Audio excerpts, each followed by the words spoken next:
Alternating current और voltage की जो इक्वेशन है अगर ऐसे लिखी जाए I is equal to I naught sine या फिर cos,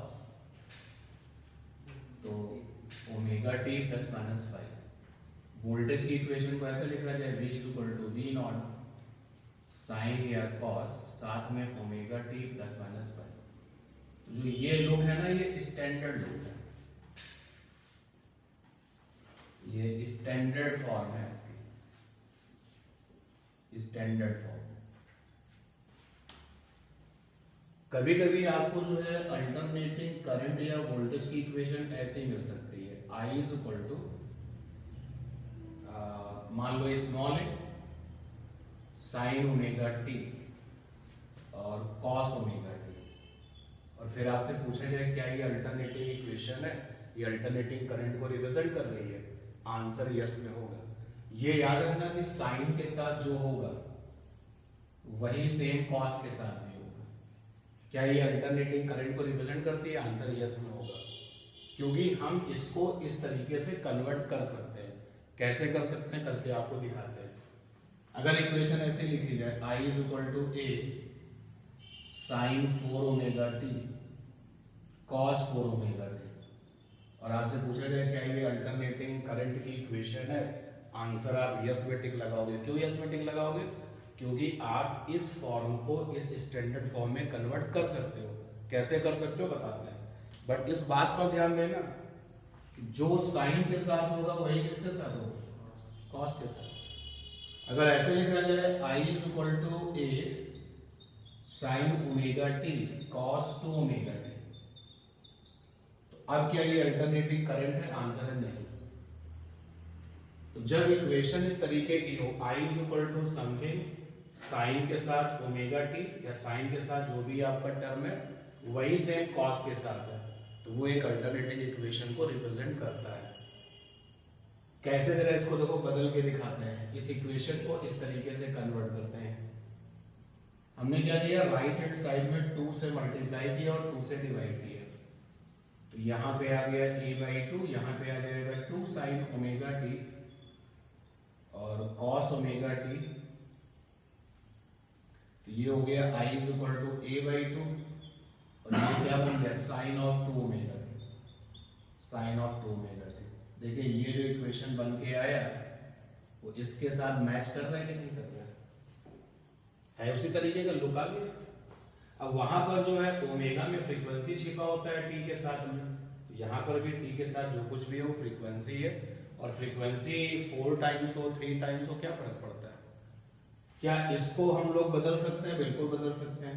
I is equal to 2 से मल्टीप्लाई किया 2 से डिवाइड किया, साइन 4 ओमेगा टी और कॉस 4 ओमेगा टी, ये आ जाएगा I a/2, और हमें पता है कि 2 sine x cos x is equal to होता है साइन 2x, तो यहाँ पर 2 साइन x की जगह पर है 4 ओमेगा टी और कॉस के साथ भी x की जगह पर है 4 ओमेगा टी, ये बन जाएगा साइन 8 ओमेगा टी। देखो फिर से ये इक्वेशन बदल गया। सिमिलरली फॉर वोल्टेज भी पॉसिबल है, और ये ध्यान, क्योंकि वहां पर तुम्हें कन्वर्ट नहीं करके दिखाना है, वहां पे तो केवल आपको ये पूछा जाएगा क्या ये अल्टरनेटिंग करंट है, तो आंसर यस पे टिक लगाना है, और फिर आपसे पूछेगा कि अगर यस तो बताओ पीक वैल्यू क्या है। अब देखिए जैसे हमने कन्वर्ट किया इस ऊपर वाली इक्वेशन को हमने स्टैंडर्ड में कन्वर्ट किया, तो हार्मोनिक ट्रिग्नोमेट्रिक टर्मों को बॉक्स में बंद किए, तो बॉक्स के जो बाहर बचा वो क्या रह गया, एम्पलीट्यूड, जिसको भी आप पीक वैल्यू ऑफ करंट कहते हो। तो यहां पर पीक वैल्यू ऑफ करंट कितनी हो गई, a/2, और फ्रीक्वेंसी क्या है, फ्रीक्वेंसी देखिए टी के साथ में 2 ओमेगा। तो जो आपके कंपटीटर है ना वो क्या करते हैं, उनको जब इस तरीके की इक्वेशन दिखती है, ये इस तरीके का लुक जब नजर आता है उनको, तो वो कहते हैं कि ये अल्टरनेटिंग करंट है, ये अल्टरनेटिंग करंट इक्वेशन है। कैसे है, क्योंकि आप इसको ऐसे बदल सकते हो, बदल के दिखाना नहीं है। अच्छा अगर ये अल्टरनेटिंग है तो इसकी पीक वैल्यू क्या होगी, तो सीधे सीधे बताते हैं कि जो पीक वैल्यू होगी वो इस a का जस्ट क्या हो जाएगा, हाफ। फिर पूछा जाता है कि फ्रीक्वेंसी क्या होगी एंगुलर वाली, तो आप देखिएगा ओमेगा के साथ में यहाँ पे 2 आ गया ना, यानी इस जगह पे जो लिखा उसका डबल यानी कि 2 ओमेगा। सिमिलरली इस सेकेंड इक्वेशन के लिए अगर पूछा जाए तो सेकेंड इक्वेशन के लिए हाँ ये अल्टरनेटिंग है, पीक वैल्यू क्या होगी a/2 होगी और फ्रीक्वेंसी क्या होगी, तो जो यहाँ पर लिखा हुआ उसका जस्ट क्या कर दो डबल कर दो, तो सीधे आप बता सकते हो कि हाँ ये अल्टरनेटिंग है और इसकी फ्रीक्वेंसी ऐसी होगी। जनरल में अगर हम लिखें इसी पूरी बात को अगर हम जनरलाइज कर दें तो अल्टरनेटिंग करंट या वोल्टेज की जो इक्वेशन है अगर वो स्टैंडर्ड फॉर्म में है तो सो गुड, अदरवाइज वो किसी और फॉर्म में लिखी जाए तो इस तरीके से देखेंगे I इज इक्वल टू यहां पर एक वैल्यू होगी साइन होगा साथ में n ओमेगा t होगा, कॉस होगा साथ में n ओमेगा t होगा। अब n1 हो सकता है, n2 हो सकता है, n हाफ हो सकता है, n1/4 हो सकता है। तो ये जो इक्वेशन है ये अल्टरनेटिंग करंट को रिप्रेजेंट करती है। सिमिलरली वोल्टेज के लिए V is equal to a sine n omega t और cos n ओमेगा t, ये भी अल्टरनेटिंग करंट को रिप्रेजेंट करता है। और जब हम इसको स्टैंडर्ड फॉर्म में बदल देते हैं तो पीक वैल्यू कितनी आती है, पीक वैल्यू आती है a/2, जो यहां पर लिखा उसका जस्ट क्या कर दो हाफ, और जो फ्रीक्वेंसी है एंगुलर वाली वो कितनी आती है, तो एंगुलर फ्रीक्वेंसी निकल के आती है यहां पर t के साथ जो लिखा हुआ उसका क्या कर दो डबल, तो यहां पर हो जाएगा 2n ओमेगा। ठीक है, जैसे क्वेश्चन ले लें, क्वेश्चन आपका ये है I is equal to 8 sine 20t cos 20t। तो क्वेश्चन है कि is it AC, if yes find peak value, peak value comma time period comma frequency. Frequency लिखा जाए तो लीनियर फ्रीक्वेंसी होती है, यानी कि साइकिल पर सेकेंड फ्रीक्वेंसी का मीनिंग। पहले तो आप ये कंफर्म कर लो कि इस तरीके की लुक में जो इक्वेशन होगी करंट की और वोल्टेज की वो कैसे अल्टरनेटिंग है, ये कंफर्म कर लो। हमने आपको कन्वर्ट करके दिखाया कैसे। अब अगर ये अल्टरनेटिंग है तो आप सीधे बोलोगे यस ये अल्टरनेटिंग है, एंड आई एम श्योर कि वो आपसे ये नहीं पूछेगा कि एक्सप्लेन करो कैसे, अभी हमने 2 से मल्टीप्लाई और डिवाइड करके दिखाया था। तो यस आई अल्टरनेटिंग है क्योंकि इस इक्वेशन को स्टैंडर्ड फॉर्म में बदला जा सकता है। अब कह रहा पीक वैल्यू बताइए, तो पीक वैल्यू हैबिट हम लोगों की जो अल्टरनेटिंग करंट होती है उसकी पीक वैल्यू को आई नॉट से लिखते हैं और जो वोल्टेज होती है उसकी पीक वैल्यू को वी नॉट से लिखते हैं। तो आई नॉट इज इक्वल टू क्या हो जाएगा, तो देखो 8/2 यानी कितना हो जाएगा 4 यूनिट हो गया। अब एंगुलर फ्रीक्वेंसी, तो एंगुलर फ्रीक्वेंसी हमें पता है कितनी होगी, यहां पर जो स्मॉल टी के साथ लिखा हुआ उसका डबल कितनी होगी एंगुलर फ्रीक्वेंसी 40 हो जाएगी। एंगुलर फ्रीक्वेंसी को ब्रेक कर दो 2πf, ये 40, तो यहां से फ्रीक्वेंसी लीनियर वाली फ्रीक्वेंसी आ गई 20/5 और फ्रीक्वेंसी का रेसिप्रोकल कर दो तो क्या बन जाता है टाइम पीरियड। तो फ्रीक्वेंसी का रेसिप्रोकल किया 1/फ्रीक्वेंसी, ये आ गया π/20, तो capital T is equal to हो गया π/20। ठीक, तो अगर क्वेश्चन इस पर आ रहा है तो ये स्टैंडर्ड फॉर्म है, थोड़ा सा वो चेंज कर रहे हैं ट्विस्ट कर रहे हैं तो ध्यान रखना कि इस तरीके की जो इक्वेशंस होगी वो भी अल्टरनेटिंग करंट को या वोल्टेज को रिप्रेजेंट करती हैं। और जब हम उनको स्टैंडर्ड फॉर्म में बदलते हैं तो पीक वैल्यू क्या मिलती है, एंगुलर फ्रीक्वेंसी क्या मिलती है, एंगुलर फ्रीक्वेंसी की हेल्प से लीनियर फ्रीक्वेंसी आ जाएगी और फिर टाइम पीरियड भी आ जाएगा। ठीक है इतनी बात। और जो सबसे इंपॉर्टेंट है, मतलब मुझे इस बार इंटीमेशन ऐसा हो रहा है कि इक्वेशन पे अगर कोई क्वेश्चन आया तो बेस्ट वन आने वाला है। अगर कोई करंट की इक्वेशन ऐसा लिखता है I is equal to a sine n omega t plus b cos n omega t, n यहां पर कोई नंबर है मे बी फ्रैक्शनल, लेकिन जो यहां पर होगा वही यहां पर होगा। वोल्टेज की इक्वेशन अगर लिखी जाए like this v is equal to v is equal to a sine n omega t और प्लस का b cos n omega t, तो मैंने पिछली क्लास में भी आपको बताया था ये भी अल्टरनेटिंग करंट है। ये जो इक्वेशन है ऊपर वाली ये अल्टरनेटिंग करंट है, और जो नीचे वाली इक्वेशन है वो अल्टरनेटिंग क्या है, वोल्टेज। कैसे, क्यों? उस क्यों के पीछे रीजन ये कि जो ये अजीब सी दिखने वाली इक्वेशन है, इसको हम चाहेंगे तो स्टैंडर्ड फॉर्म में क्या कर सकते हैं, बदल सकते हैं। हम बदल के नहीं दिखा रहे हैं आपको, बदल सकते हैं। लेकिन अब जब ये है तो फिर इसकी भी पूछेगा पीक वैल्यू बताओ। अगर ये अल्टरनेटिंग करंट की इक्वेशन है और ये अल्टरनेटिंग वोल्टेज की अगर इक्वेशन है, तो बताइए भाई इसकी पीक वैल्यू क्या होगी। तो जो पीक वैल्यू है, आप पीक वैल्यू को आई नॉट से लिखते हो, तो फिलहाल हम यहाँ पे जनरलाइज वे में लिख रहे हैं कि अगर आप करंट के लिए जाओगे तो आई नॉट से लिखोगे और वोल्टेज के लिए जाओगे तो वी नॉट से। पीक वैल्यू हो जाएगा अंडर रूट ए स्क्वायर प्लस बी स्क्वायर, यानी पहले वाले टर्म का ए स्क्वायर, दूसरे वाले टर्म का क्या, बी स्क्वायर। ये इसकी पीक वैल्यू होगी। फ्रीक्वेंसी कितनी होगी, एंगुलर फ्रीक्वेंसी कितनी होगी, एंगुलर फ्रीक्वेंसी वही होगी जो वहां लिखी हुई है टी के साथ, यानी कि एन ओमेगा। जैसे ये क्वेश्चन देखिए, I is equal to 4 sin 40 pi t plus का 6 cos 40 pi t। ये है क्वेश्चन आया कि is 8 AC, if yes find peak value, RMS value, frequency, time period. तो आपका आंसर होगा यस, ये अल्टरनेटिंग है, क्योंकि मैंने आपको अभी अपडेट किया ये तो स्टैंडर्ड फॉर्म है और ये स्पेशल, और ये भी क्या स्पेशल है। तो इस बार मुझे लग रहा है कि इस पर क्वेश्चन आना चाहिए, बहुत ही जबरदस्त क्वेश्चन बनता है। सीधे लिखा आंसर यस, क्योंकि अब आपको अपडेट किया जा चुका है कि अल्टरनेटिंग करंट स्टैंडर्ड फॉर्म में ऐसा दिखता है, वोल्टेज करंट और स्टैंडर्ड फॉर्म में ऐसा दिखता है। ऐसा भी लिखा जा सकता है क्योंकि इनको इस तरीके से बदला जा सकता है, और ऐसे भी लिखा जा सकता है क्योंकि इनको भी स्टैंडर्ड में बदला जा सकता है। तो your answer will be yes, हाँ ये अल्टरनेटिंग करंट है।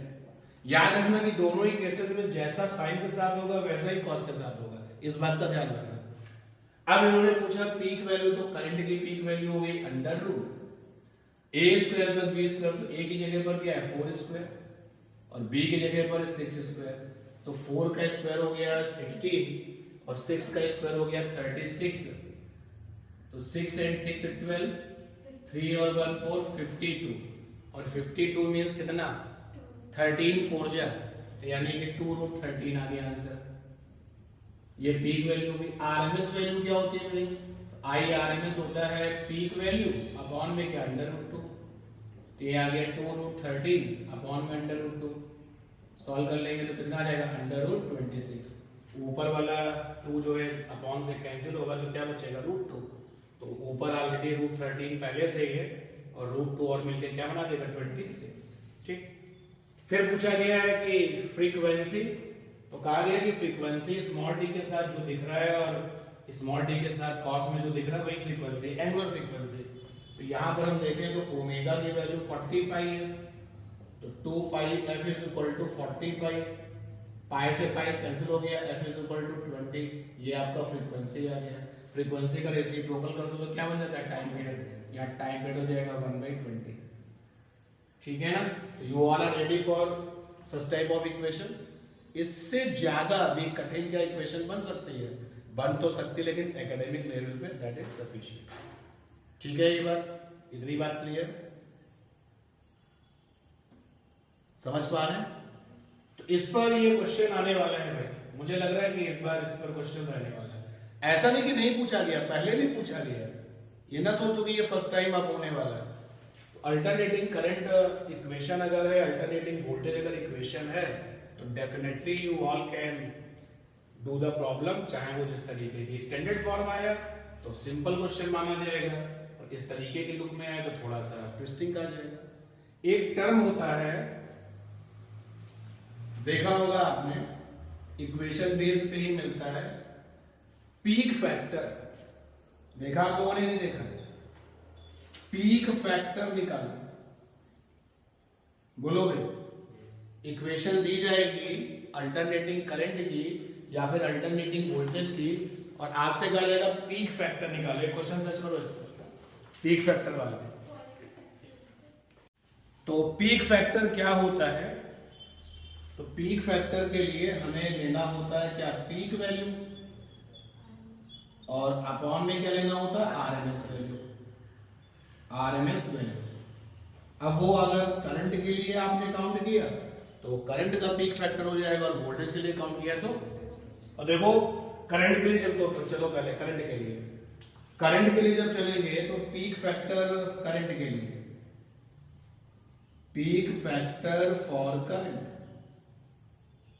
तो करंट की पीक वैल्यू को हम लोग आई नॉट से लिखते हैं, आरएमएस वैल्यू को आई आरएमएस से लिखते हैं। मूव करिए आगे, आई नॉट और RMS value I naught by root two, तो रूट टू आई नॉट से नॉट कट जाएगा, रूट टू आ जाएगा, यानी 1.414। इसका आंसर हमेशा क्या होने वाला है? 1.414। और अगर हम बात करें वोल्टेज के लिए, पीक फैक्टर फॉर वोल्टेज की बात करें, ऊपर हो जाएगी वोल्टेज की पीक वैल्यू, नीचे वोल्टेज का आरएमएस वैल्यू, यह आ जाएगा वी नॉट अपॉन में V naught by root two, again result will be 1.414। ठीक है। ऐसे ही एक तो फैक्टर आता है फॉर्म फैक्टर। फॉर्म फैक्टर, आपके सामने इक्वेशन होगी, आपसे पूछा जाएगा फॉर्म फैक्टर बताओ, पीक फैक्टर बताओ। तो फॉर्म फैक्टर क्या होता है भाई? ऊपर लिखते हैं आरएमएस वैल्यू और अपॉन में लिखते हैं एवरेज वैल्यू। और आपको याद होना चाहिए इस चैप्टर में जब आपने एवरेज वैल्यू निकाली है करंट की, एवरेज वैल्यू निकाली है वोल्टेज की, तो हाफ साइकिल पे निकाली है। एक अपडेट आपको दिया जाए, आई एवरेज करंट का एवरेज वैल्यू अल्टरनेटिंग करंट का, इसको ऐसे भी लिख सकते हैं लाइक दिस, इसको भी पढ़ा जाता है एवरेज। ये 0 आता है for full cycle, for full cycle. Full cycle means 0 से capital T time, for full cycle. और एवरेज वैल्यू करंट की निकल के आती है 2 I naught by pi for half cycle. Half cycle के लिए निकल के आती है। जो 0 है उसके लिए बात नहीं करनी है। तो जब आप फॉर्म फैक्टर लेते हैं तो एवरेज वैल्यू लेते हैं for the half cycle, average value for half cycle. Similarly voltage के लिए भी होगा। वोल्टेज के लिए अगर आप जाएंगे तो वोल्टेज की एवरेज वैल्यू फुल साइकिल के लिए 0 मिलती है फॉर फुल साइकिल,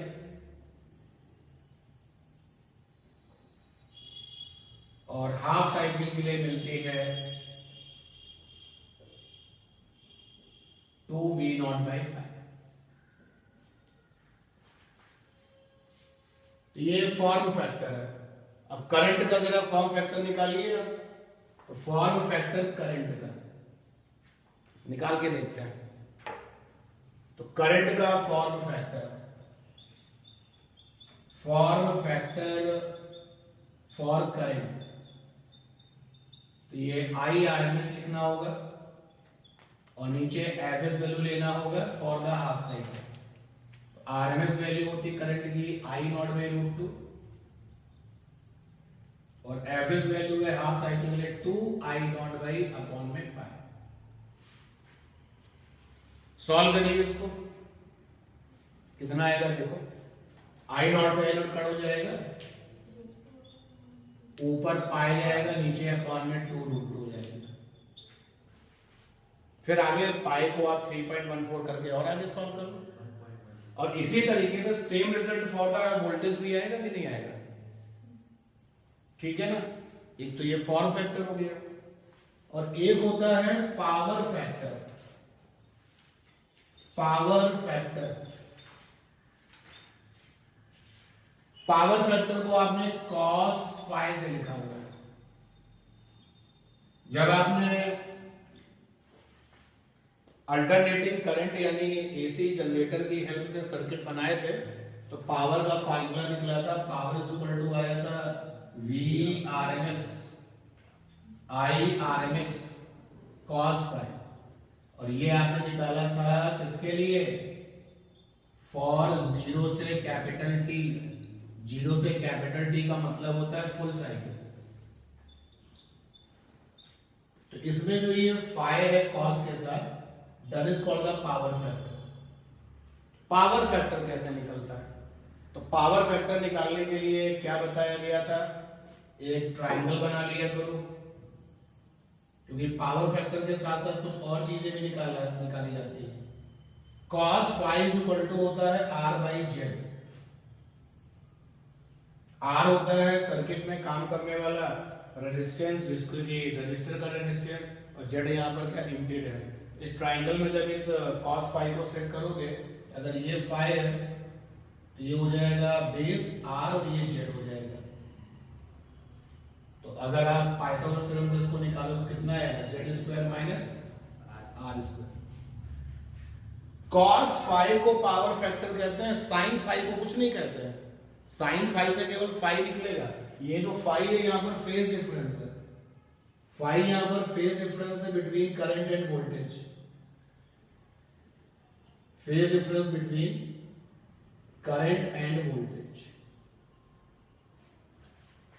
अब जैसे इस ट्राइंगल की सहायता से तुम tan फाई निकाल सकते हो, इस ट्राइंगल की सहायता से तुम sin फाई निकाल सकते हो, लेकिन cos फाई जो है वो क्या कहलाता है, पावर फैक्टर कहलाता है। और अगर जहां पर ये रजिस्टर होता है जिसमें कि रेजिस्टेंस कैपिटल R है, और जहां इंडक्टर है जहां पर आप जो है इंडक्टिव रिएक्टेंस जिसको आप कहते हो, कैपेसिटर में कैपेसिटिव रिएक्टेंस कहते हो, तो अगर किसी सर्किट में रेजिस्टेंस नहीं है, रेजिस्टेंस नहीं है, यानी कैपिटल R अगर जीरो है, तो वहां पर पावर फैक्टर क्या होगा, zero. Number of time you have a question like this कि हमारे पास में प्योर इंडक्टिव सर्किट है। देखिए आपकी जो आदत है देखने की ये है कि L भी होगा, C भी होगा और R भी होगा सीरीज में।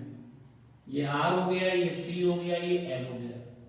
इसका अपना रेजिस्टेंस R ओम, इसका अपना रेजिस्टेंस XC साथ में ओम, इसका अपना रेजिस्टेंस XL साथ में ओम। और अगर कहा जाए प्योर इंडक्टिव, तो प्योर इंडक्टिव का मतलब हो गया कि C और R नहीं है। प्योर इंडक्टिव सर्किट मतलब C और R नहीं है, केवल इंडक्टर है, केवल इंडक्टर यानी R नहीं है।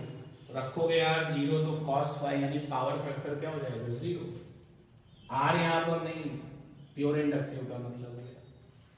पावर फैक्टर कब कब जीरो होगा उसकी बात करते हैं। तो अगर सर्किट आपका प्योर इंडक्टिव है तो फिर पावर फैक्टर जीरो हो जाएगा, क्योंकि R वहां पर नहीं होगा।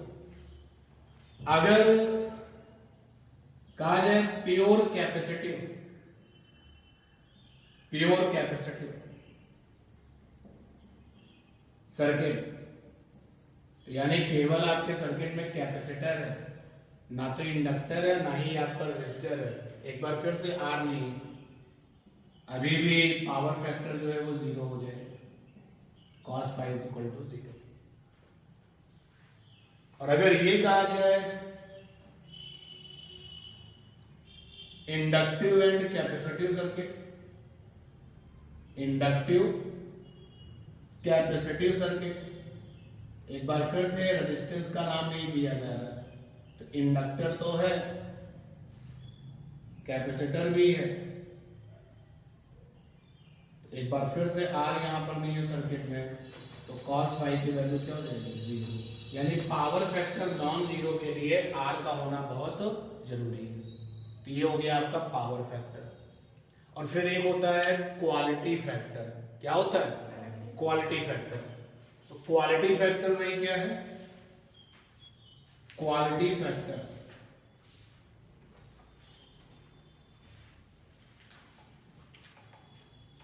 चलिए एक और फैक्टर है क्वालिटी फैक्टर। जनरलाइज वे में इनको जरूर जान लीजिए आप, जनरल वे में क्वालिटी फैक्टर क्यू। तो सीरीज एलसीआर सर्किट है, जनरेटर एसी ऑन है यहाँ पर, रेजिस्टेंस पर जो वोल्टेज मिलेगी वो वी आर होगी, कैपेसिटर पर जो वोल्टेज मिलेगी वो वी सी होगी, और इंडक्टर पर जो वोल्टेज मिलेगी वो वी एल होगी। तो क्वालिटी फैक्टर क्या होता है?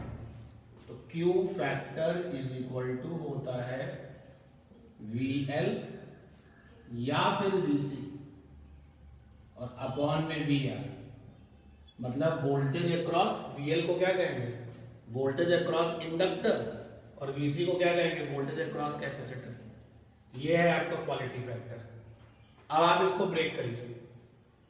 अच्छा, अगर आपको ये पता हो कि सीरीज एलसीआर में वीआर पता है, वीसी पता है, वीएल पता है, और आपसे पूछा जाए टोटल वोल्टेज, साथ में उसको भी अपडेट लेते हैं।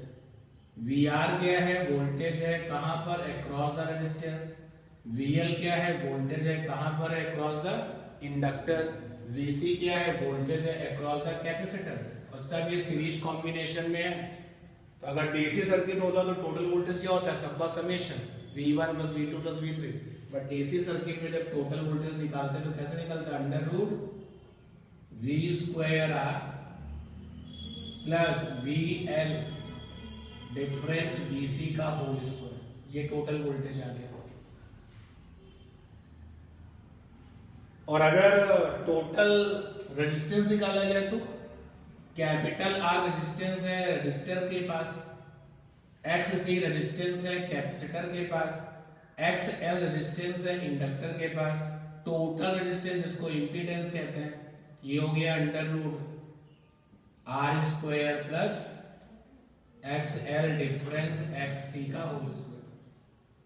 ये कैपिटल Z यहां पर इंपीडेंस होता है, इंपीडेंस। टोटल रेजिस्टेंस को यहां पर इंपीडेंस कहते हैं।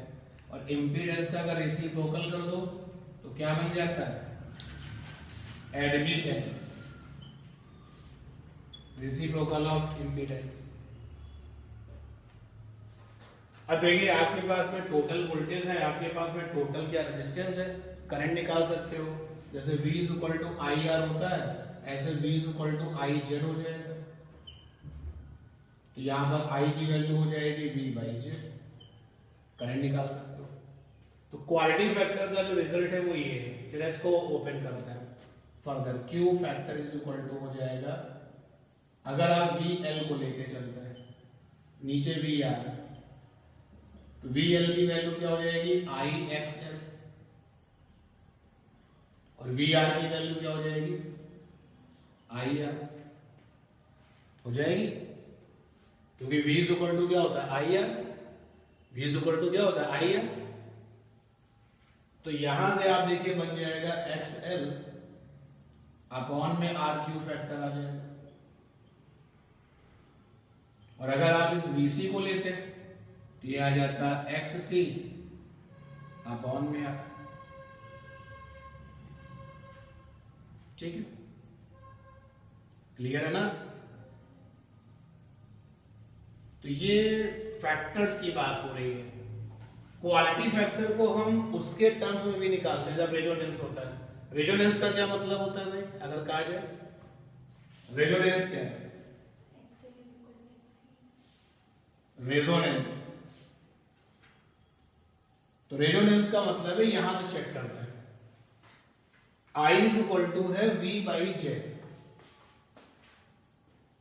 पहले हम रेजोनेंस का मीनिंग समझ लेते हैं और फिर उसको अगर आप लिखने वाले मोड में कन्वर्ट करोगे तो इजीली हो जाएगा। तो रेजोनेंस की बात कर रहे हैं series LCR circuit. Series LCR circuit में रेजोनेंस चाहिए, रेजोनेंस चाहिए। तो जनरली रेजोनेंस का मतलब होता है मैक्सिमम हो जाना। अब किस सेंस में है ये सिचुएशन टू सिचुएशन डिपेंड करता है। यहां पर करंट का मैक्सिमम हो जाना, सीरीज एलसीआर सर्किट में जब करंट मैक्सिमम हो जाती है इसको कहते हैं रेजोनेंस कंडीशन। ठीक, फिर हम ये पता लगाते हैं कि करंट को मैक्सिमम कराने के लिए हम क्या करें, पहले यहां लिख देते हैं in series LCR circuit when current become maximum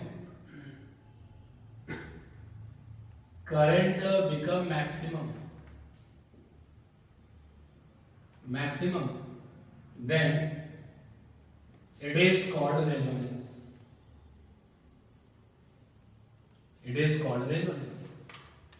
तो रेजोनेंस का सीधा मतलब होता है मैक्सिमम होना। अब किसके रेफरेंस में मैक्सिमम, तो कोई चीज मैक्सिमम होगी तो रिलेटिवली कुछ ना कुछ क्या होगा, मिनिमम। अब करंट मैक्सिमम है यहाँ पर, तो सीरीज LCR में देखो ये रहा है I इज इक्वल टू है V बाई Z। I को आपको मैक्सिमम बनाना है तो Z को क्या होना चाहिए, मिनिमम। एक दूसरा आपके पास में व्यू आ गया कि जब सर्किट का जो इंपीडेंस है वो मिनिमम हो जाता है तो फिर सिचुएशन क्या होती है, रेजोनेंस। अब Z मिनिमम के पीछे पड़ जाएगी। अब आप देखिएगा Z की वैल्यू में √R² है और XL डिफरेंस XC का होल स्क्वायर है। चलिए लॉजिकल तरीके से देखिए चीजों को, हमें Z को मिनिमम करना है, एनी हाउ Z मिनिमम हो जाए तो हमारी और आपकी जो नजरें हैं वो इस ब्रैकेट के ऊपर होंगी, क्योंकि इस वाले ब्रैकेट में दो चीजें क्या हो रही है, सब्ट्रैक्शन कर रही है। तो सब्ट्रैक्शन करके अगर 100 मिला तो 100 का स्क्वायर हो जाएगा तो वो R के साथ में ऐड हो जाएगा। तो अगर ये वाला टर्म मिनिमम हो जाए तो R² के साथ जो ऐड करने वाली वैल्यू होगी वो क्या होगी, मिनिमम। तो ऑटोमेटिकली Z क्या हो जाएगा, मिनिमम। तो Z के मिनिमम होने के लिए इसको मिनिमम होना पड़ेगा, शुड बी मिनिमम। और दो लोगों का डिफरेंस मिनिमम होगा जब वो एग्जैक्टली क्या इक्वल हो। इसका सीधा मतलब हो गया कि means XL is equal to क्या, XC। और ये XL को क्या कहते हो, इंडक्टिव रिएक्टेंस। ये इंडक्टर का रेजिस्टेंस होता है। और XC को क्या कहते हो, कैपेसिटिव रिएक्टेंस। कैपेसिटर का रेजिस्टेंस होता है। तो ये बीच की सारी बातें हम यहां से हटा देते हैं। रेजोनेंस की डेफिनेशन हो गई और फिर सीधे हमने ये जान लिया कि in resonance XL is equal to है XC। मींस जो आपका इंपीडेंस है वो मिनिमम है। क्लियर है। आप देखिएगा जिस समय रेजोनेंस होगा उस समय जनरेटर में जो कॉइल उसकी फ्रीक्वेंसी क्या होगी उसको निकालते हैं। तो XL होता है ओमेगा इंटू कैपिटल और XC होता है omega into capital C। Omega जो है वो फ्रीक्वेंसी है तो रेजोनेंस का केस हो गया है omega square is equal to 1/LC। तो omega is equal to 1/√LC। ये आ गई रेजोनेंस के केस में एंगुलर फ्रीक्वेंसी।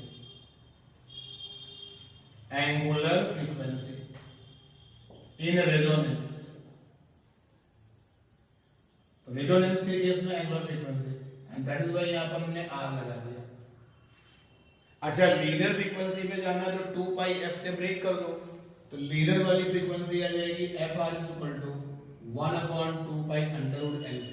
और सर्किट पे जो इंडक्टर लगा हुआ है उसका L यानी कि इंडक्टेंस निकालने के हमारे पास फार्मूले हैं और जो कैपेसिटर लगा हुआ है उसका C निकालने के हमारे पास फार्मूले हैं। मतलब इंडक्टर का L हमें पता चल चुका है, पता लगा सकते हैं, C हम पता लगा सकते हैं यहां पर भी। तो L हमारे लिए नोन वैल्यू होगी, हम चाहेंगे तो निकल आएगा। C भी नोन वैल्यू होगी, चाहेंगे तो निकल आएगा। तो रेजोनेंस फ्रीक्वेंसी भी तो निकल आएगी। मान लो ये सारी वैल्यू यहाँ पर पुट अप किया और फ्रीक्वेंसी आ गई 20। तो मतलब इसका ये हो गया कि जनरेटर की कॉइल को हमें पर सेकंड कितने चक्कर घुमाना है, 20। तो रेजोनेंस हो जाएगा। तो रेजोनेंस में ये जो ओमेगा R आया है that is called the resonance frequency. Quality factor को हम लोग इसके टर्म्स में भी रिप्रेजेंट कर सकते हैं, in term of the resonance frequency. तो पहले तो आप रेजोनेंस का मीनिंग समझ गए, ये रिवाइज हो गया है आपकी कॉपी में कि नहीं है, चेक कर लो भाई, है ना। रेजोनेंस का मतलब है करंट का मैक्सिमम होना और इंपीडेंस का मिनिमम होना। तो जब आप ग्राफ बनाते हैं, यहां हमने ले लिया फ्रीक्वेंसी ओमेगा या फिर एफ, जो भी आपको लेना, और यहां हो गया करंट। तो ग्राफ कुछ इस तरीके का मिलता है, लाइक दिस, माउंटेन हाईवे से। जरा इस ग्राफ को जज करिए,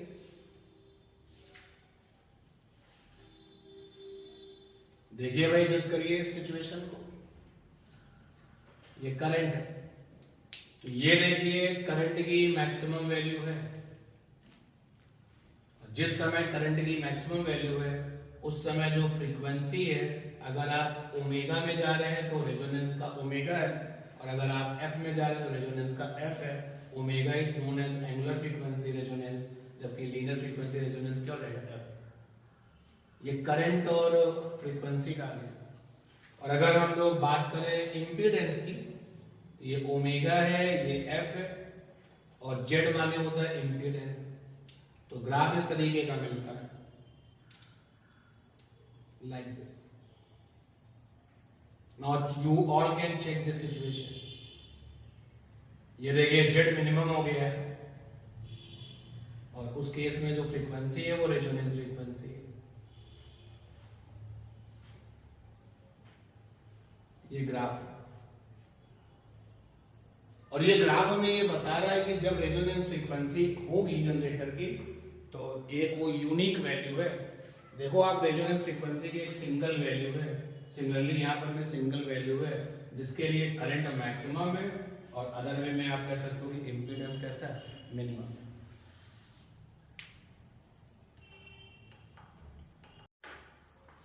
जब आपके पास में केवल रेजिस्टेंस है, ओनली रेजिस्टेंस यानी रेजिस्टेंट, और जनरेटर नहीं,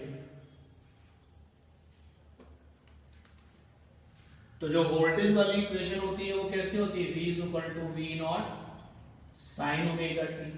आप कॉस भी ले सकते हो। करंट वाली इक्वेशन कैसी मिलती है, I is equal to I naught sine omega T. आप देख सकते हो कि दोनों के फेजेस कैसे हैं, एक जैसे हैं, तो फेज डिफरेंस क्या आ जाएगा, 0। तो यहां पर फेज का डिफरेंस 0 है करंट और वोल्टेज। जब इंडक्टर होता है, ओनली इंडक्टर, और 0 फेज डिफरेंस का मतलब साथ साथ। जैसे अगर आपके पास में ये एक करंट को रीड करने वाली कोई डिवाइस है, एक्चुअली जब एसी को मेजर करते हैं तो उस डिवाइस को क्या कहते हैं, हॉट वायर आमीटर।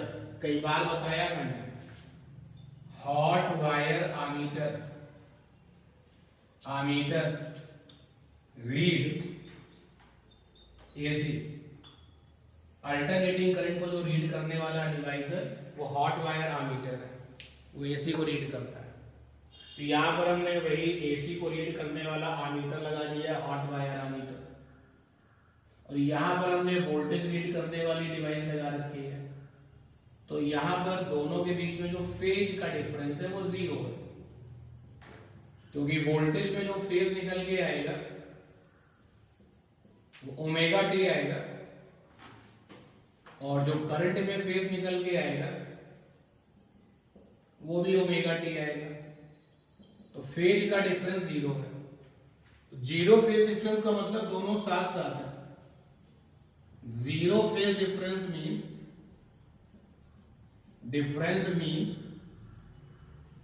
both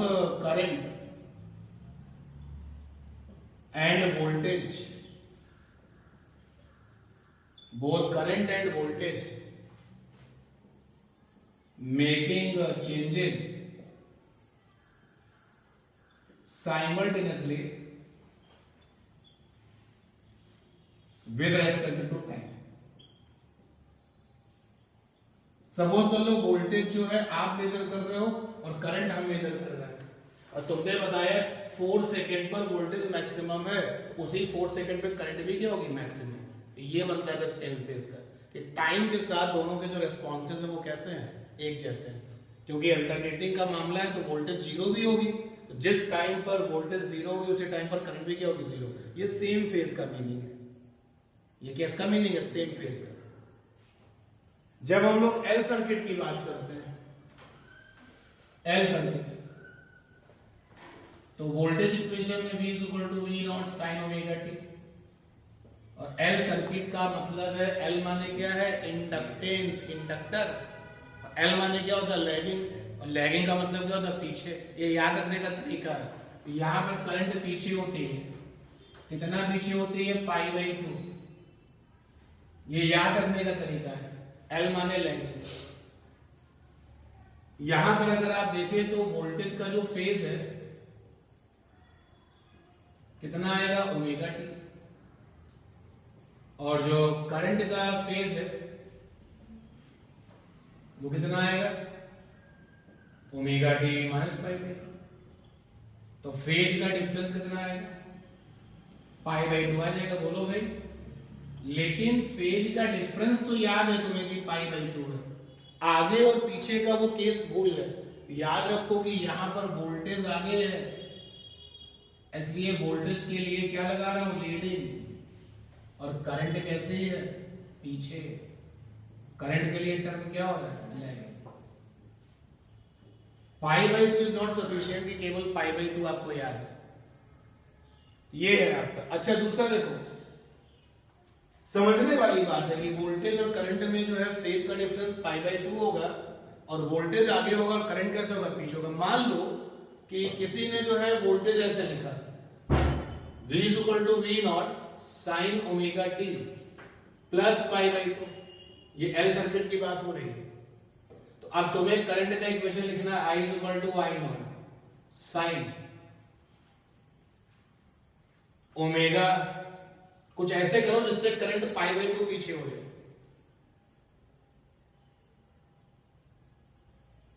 कुछ ऐसा लिखो जिससे कि करंट जो है π/2 पीछे हो जाए, क्योंकि वोल्टेज आगे होती है और करंट कैसे होती है, पीछे होती है। ऐसा मत सोचो कि हमेशा इसी सिचुएशन में लिखा होगा। देखिए ये लिखा हुआ है ना, ओमेगा टी प्लस 0, ऐसे लिखा हुआ है, तो यहाँ पे माइनस π/2, तो फेज का डिफरेंस π/2 आया, और चूंकि माइनस लिखा हुआ है इसलिए पता चल रहा है करंट पीछे और ये वोल्टेज कैसे आ गया। यहाँ पर बोलो क्या लिखे, जैसे कि π/2 का फेज डिफरेंस हो, करंट पीछे हो और वोल्टेज क्या हो, आगे हो। ओमेगा टी माइनस π/4, चेक कर देना सर, π/2 माइनस का π/4, जब डिफरेंस आप लेंगे, सॉरी प्लस हो जाएगा ना, गलत हो गया भाई। फेज जब निकालेंगे तो पहले वाले का फेज क्या आएगा, ओमेगा टी प्लस π/2, और दूसरे वाले का फेज क्या आएगा, ओमेगा टी माइनस π/4। जब आप डिफरेंस निकालेंगे तो दोनों प्लस हो जाएंगे ना। देखो गलत हो गया, बताओ क्या करें।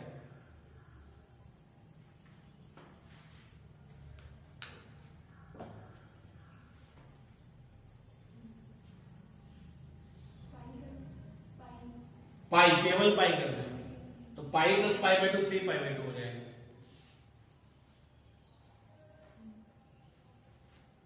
वैसे ही आपको करना नहीं, लेकिन फिर भी मैं बता रहा हूं कि अगर तुम्हें केवल ये देखना कि वोल्टेज आगे है और करंट पीछे है। अगर मैं लिखूं कि यहां पर भाई माइनस का 5 है, तो जो फेज का डिफरेंस आएगा वो कितना आएगा, π/2 प्लस 5 आएगा। बोलो भाई, और हमें क्या करना है, हमें तो फेज का डिफरेंस कितना रखना है, π/2, तो यहां पर 5 की वैल्यू क्या हो जाएगी, 0। अब देखो ये प्लस π/2 है ना, तो ये क्या कह रहा है कि हम तो आगे हैं, और ये प्लस 0 या नेगेटिव 0 तो ये क्या कहेगा, पीछे। भाई हमारा फेज डिफरेंस क्या, 0। समझ पाए ना। और जब दोनों का डिफरेंस, अब देखो दोनों का डिफरेंस निकालो तो π/2 आएगा कि नहीं आएगा। वैसे मुझे प्लस 0 ना लिख करके क्या लिखना चाहिए, माइनस का 0, तो मैंने यहाँ पर माइनस 5 लिखा था ना, तो 5 की वैल्यू क्या आएगी, 0। समझ पा रहे ना बात को, कि दोनों की इक्वेशंस में जो डिफरेंस है कितना होना चाहिए। चलिए, अगर आपके पास में सी सर्किट है, प्योरली सी सर्किट है, कैपेसिटर है, जनरेटर लगा हुआ है। इसमें जो वोल्टेज का इक्वेशन है V equal to V naught sine omega T, तुम्हें ये याद रहता है कि L सर्किट और C सर्किट में फेज डिफरेंस क्या होता है, पाई बाई 2, ये तुम्हें याद रहता है।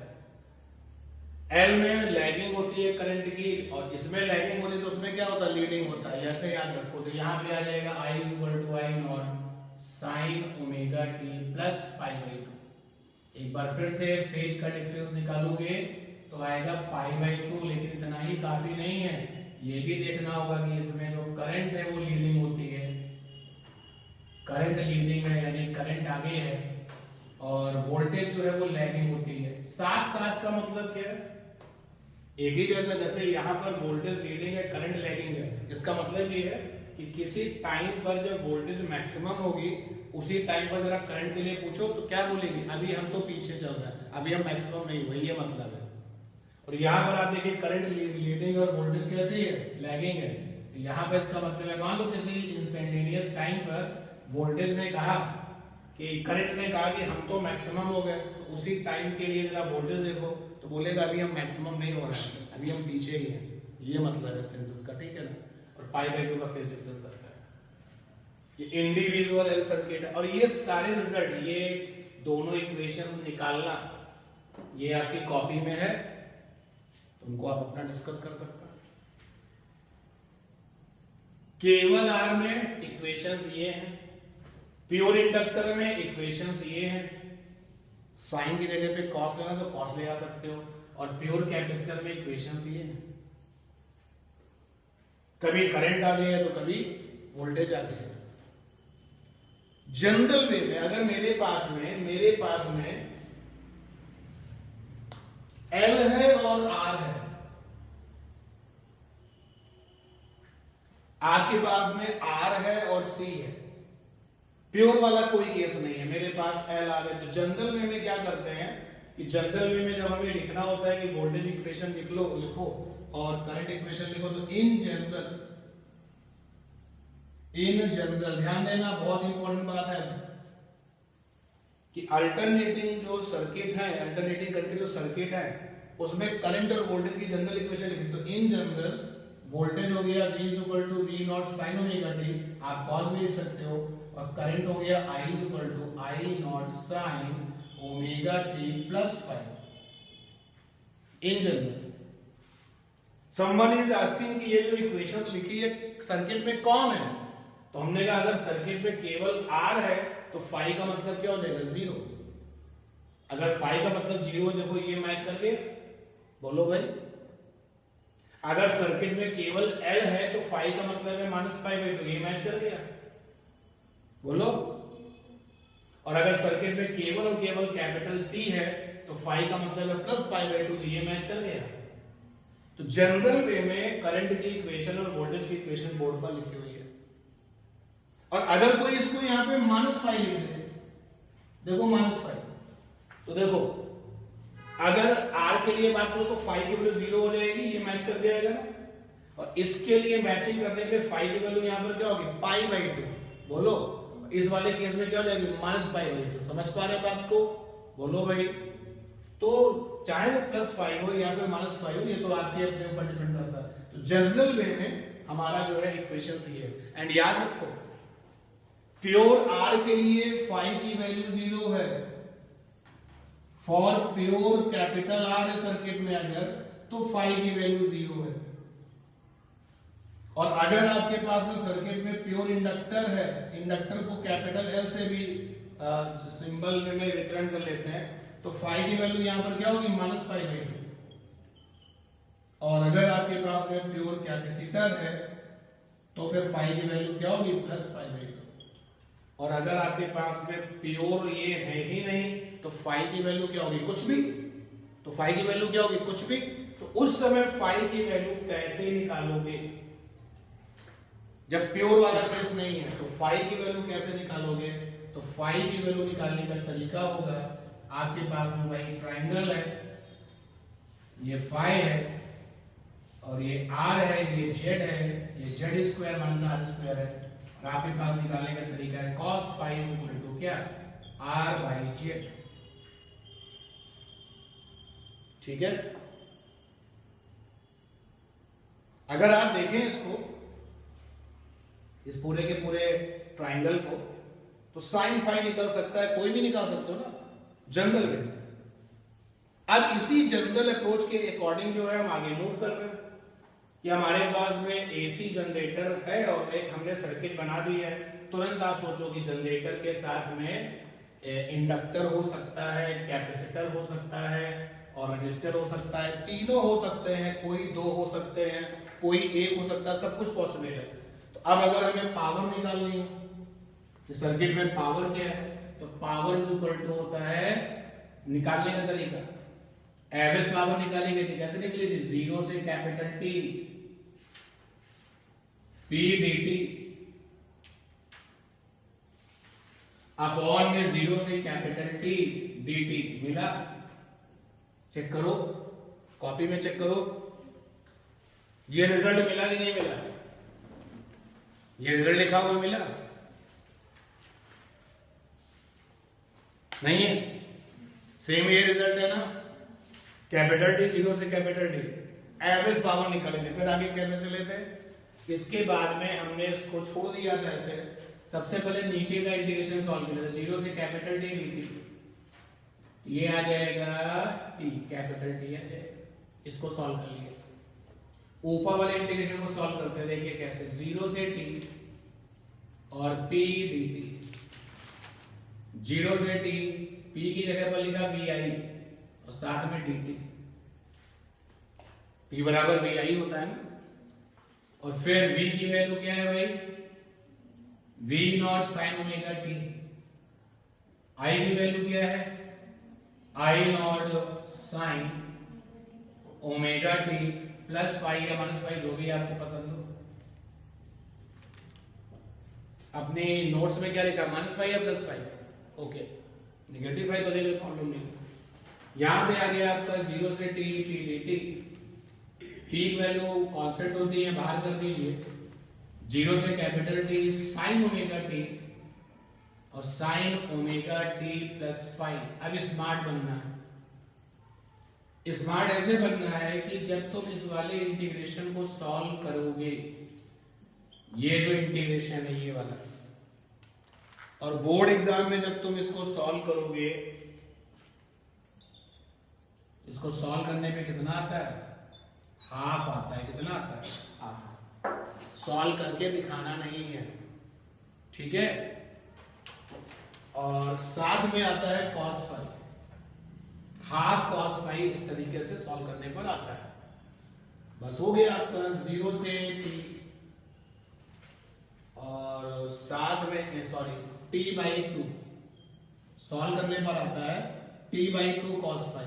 ये देखिए, आप चाहो तो यहां लिख सकते हो, क्योंकि जीरो से capital T sine omega T, sine omega T plus phi, जब इसको हम सॉल्व करेंगे तो कितना आएगा, T by two cos phi, ये निकल के आएगा, याद रखना। अब यहां से आप देखेंगे तो फिर आएगा पी डी टी, इस टू को एंगेज कर लो, v naught by root two, I naught by root two, t cos phi, और फिर ये बन गया v R M S, I R M s, t cos phi.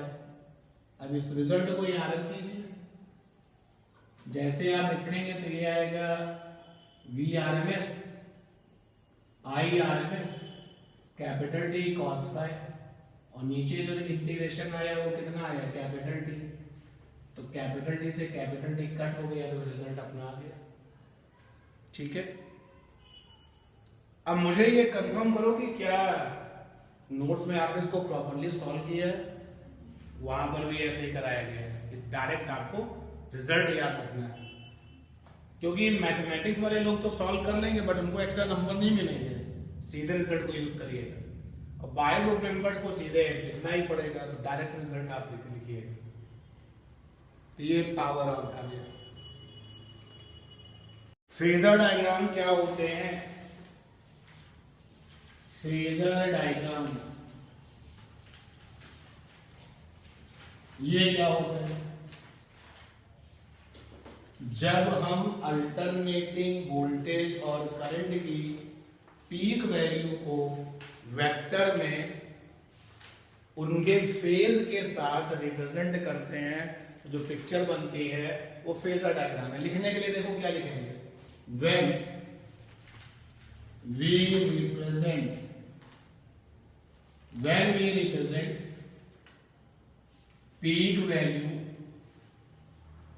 peak values of current comma voltage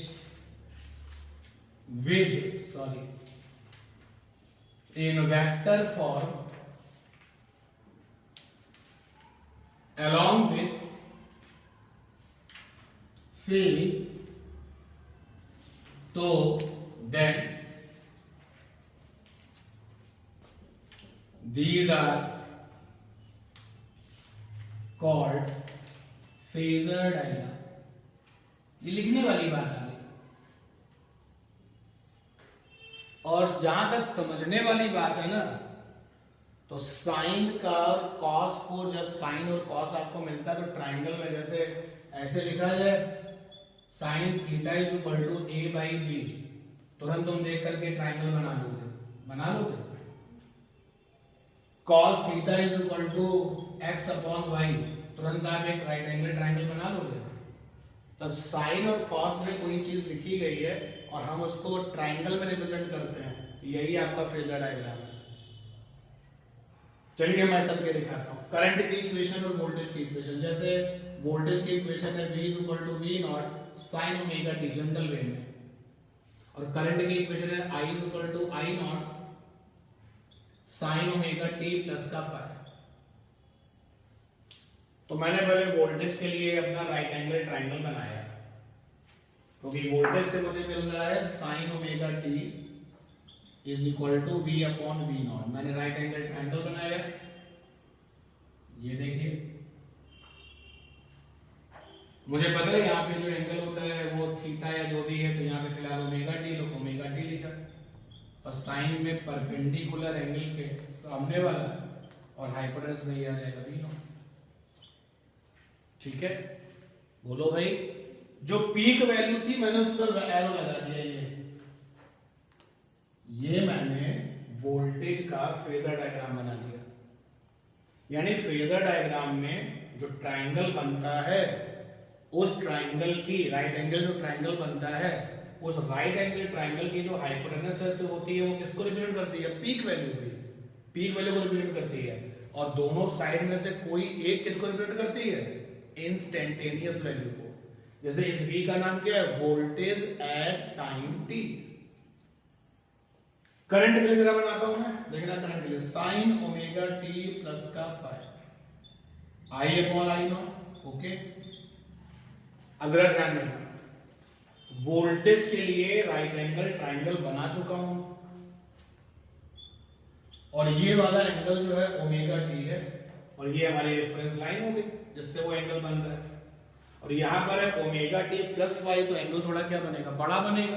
तो लीजिए भैया ब्लैक पेन को use किया, ध्यान देना।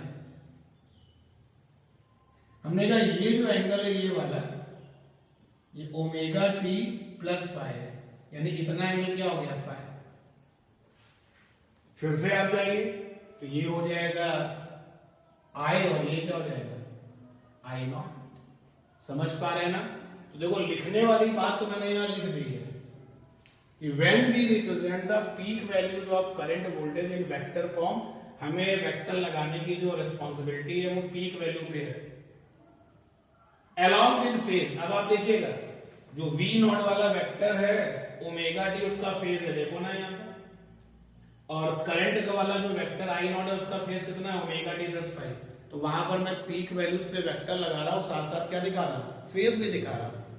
यही फेजर डायग्राम है। तो लिखने वाली बात है, समझने वाली बात यह है, जब भी तुम्हें साइन का कोई फंक्शन मिले और कॉस का कोई फंक्शन मिले, तो साइन के फंक्शन को राइट एंगल ट्राइंगल से और कॉस के फंक्शन को राइट एंगल ट्राइंगल से जब आप रिप्रेजेंट करोगे, तो जो हाइपोटेनस वाला साइड होगा वो पीक वैल्यू को बताएगा, और बाकी जो तो बच गए उनमें से एक क्या बताएगा, इंस्टेंटेनियस वैल्यू को। ये सारी जो फॉर्मेलिटीज आप करते हो, ये फेजर डायग्राम है। अब आपके सिलेबस पर चलता है। आपके सिलेबस ने कहा कि मुझे टी समय पर जो वैल्यूज है उनको नहीं दिखाना है, तो हटा दिया मैंने इनको, ये लीजिए टी समय पर जो वैल्यूज थी उनको नहीं दिखाना, लीजिए हटा दिया। ये हमारी रेफरेंस लाइन हो गई, केवल पीक वैल्यू देख सकते हो, और ये फाई जो है वो पीक वैल्यू के बीच में क्या डिफरेंस है, बोलो। अब आप अपने सी सर्किट को देखें, एल सर्किट को देखें, आर सर्किट को देखें।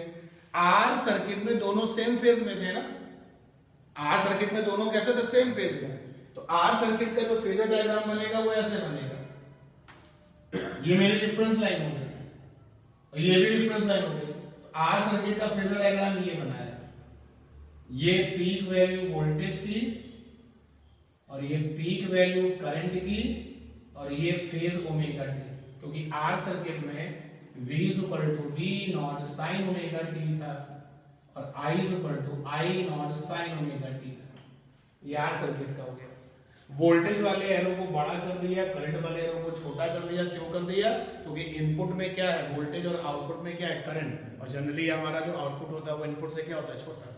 एल सर्किट पे चलते हैं। एल सर्किट में करंट पीछे थी, वोल्टेज क्या थी आगे थी। तो ध्यान देना भैया, मैं फेजर डायग्राम बनाता हूं। एल सर्किट में वोल्टेज बना ली मैंने,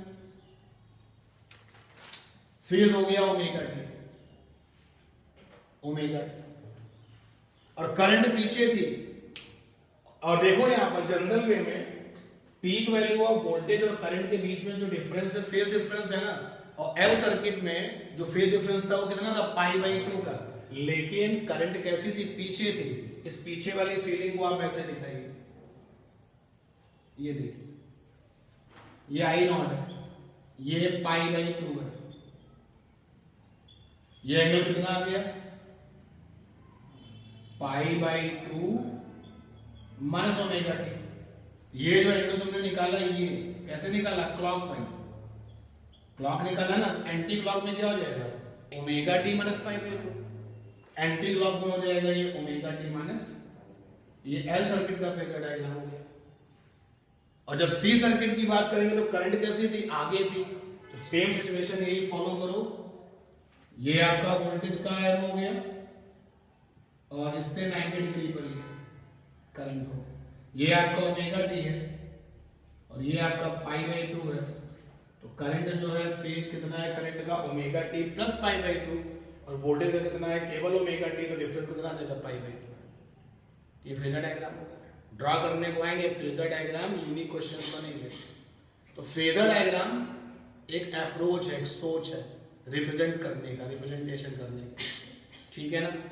फिर आपने तीनों का कंबाइंड वे में LCR में तीनों को बनाया था और फिर वो सारे फीचर्स के थे। आप अगर देखें तो अल्टरनेटिंग करंट में जो रिवीजन करना था वो हमने रिवाइज करा दिया।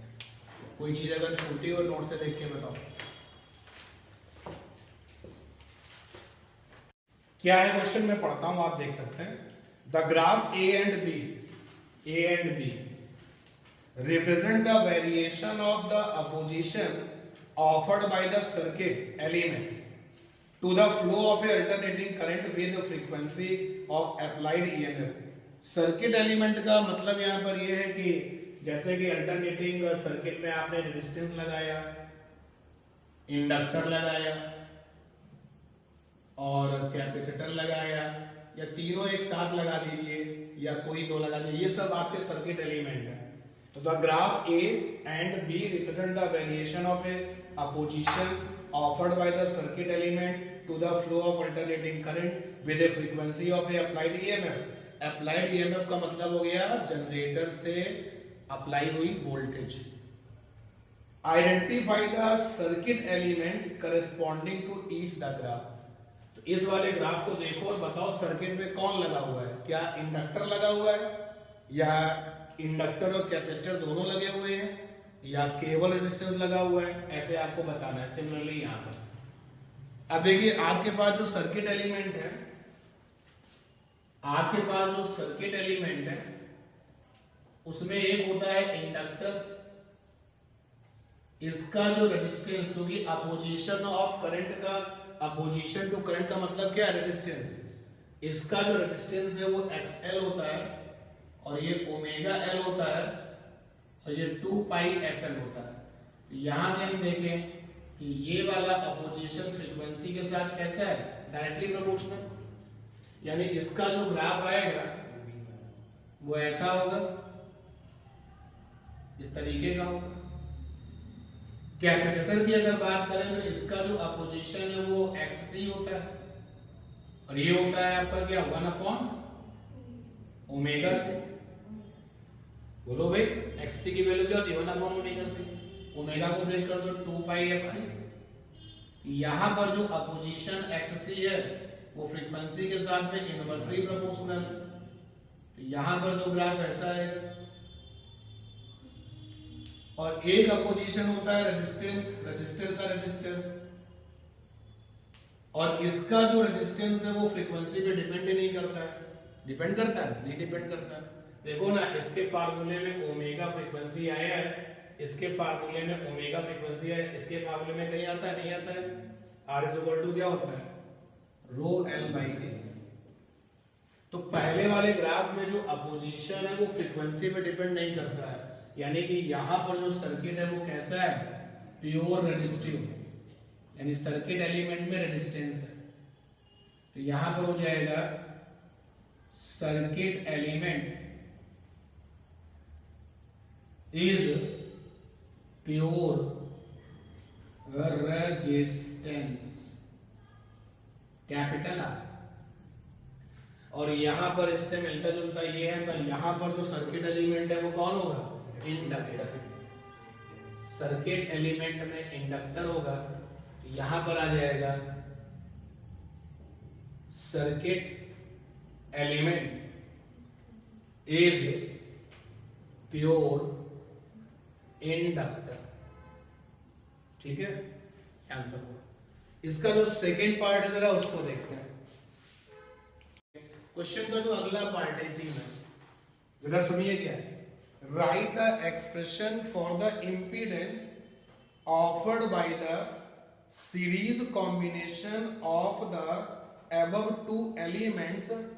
तो आपने जब ये जज कर लिया कि इसमें केवल रेजिस्टेंस है और इसमें केवल इंडक्टर है, तो जब हम इन दोनों को सीरीज में कनेक्ट करेंगे, जब हम इन दोनों को सीरीज में कनेक्ट करेंगे तो जो इंपीडेंस ऑफर होगा उसका एक्सप्रेशन लिखना है।